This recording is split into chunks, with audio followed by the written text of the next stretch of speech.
Can China find answers to its pressing economic and demographic challenges?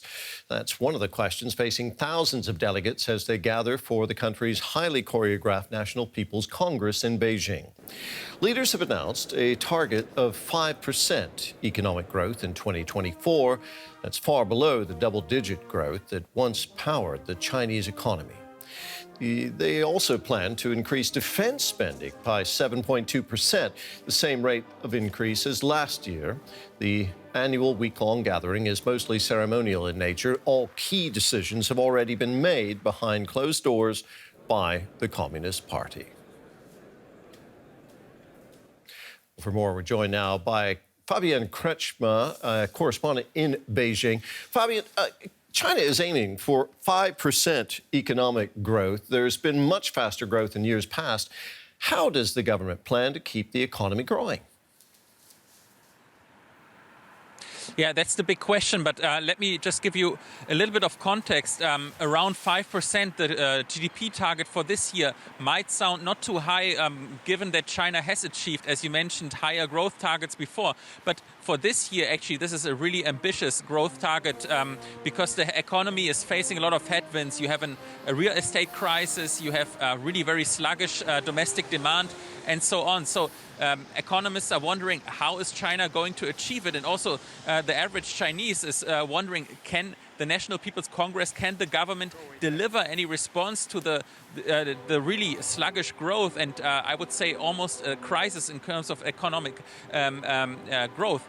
And I would say, based on what we've heard today from the Prime Minister, who gave the long work report that is basically the giving the paradigm, giving the direction of the future economy, I would say we don't see any bold plan or bold reform vision.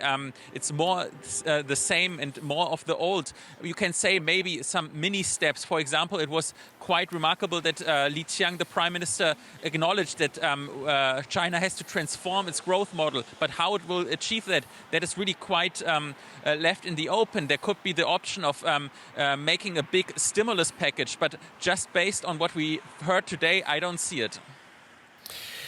Defense spending, Fabian, is set to grow faster than the economy as a whole. Why is defense such a priority for Beijing right now?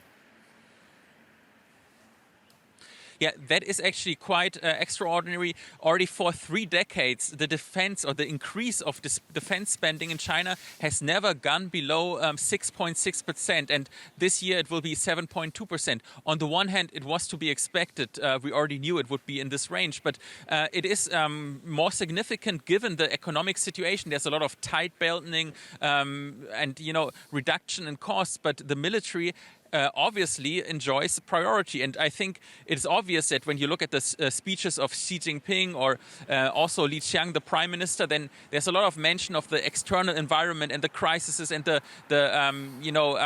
potential threats. So you can guess that, China places a lot of emphasis on national security. But of course, this is also not, or it's quite concerning, for example, when you look at it from a perspective from Taiwan, for example, because recently the tensions according to across the Taiwan Strait have been increasing. So I think this is something that the international community really should pay attention to.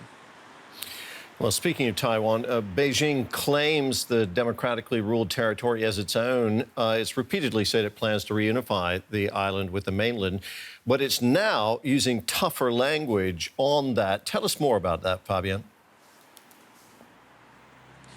Yeah, so what we've heard today, the speech by the Prime Minister, it was mostly about economy, just to give you context. But in the end, there was one paragraph about Taiwan. And usually in the years before, there would always be the mention of a peaceful reunification.